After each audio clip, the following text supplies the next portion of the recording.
আপনার জীবনে কোনো দুঃখ, দৈন্যতা, দুর্দশা, হতাশা, কষ্ট আসবে না যদি 10টা আয়াত আপনি মেনে নেন। 1 নম্বর আল্লাহ তাআলা কি বলছেন খেয়াল করেন, সূরা আনফাল আয়াত নাম্বার 33। আয়াত নাম্বার কত?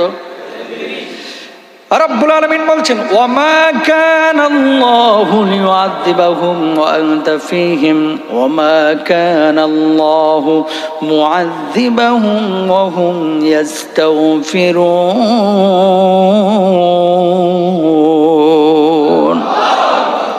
রব্বুল আলামিন বলছেন, ওয়ামা কানাল্লাহু লিউআযিবাহুম ওয়া আনতা ফীহিম, ওগো নবীজি আপনি থাকা অবস্থায় আমি তোদেরকে শাস্তি দিব না।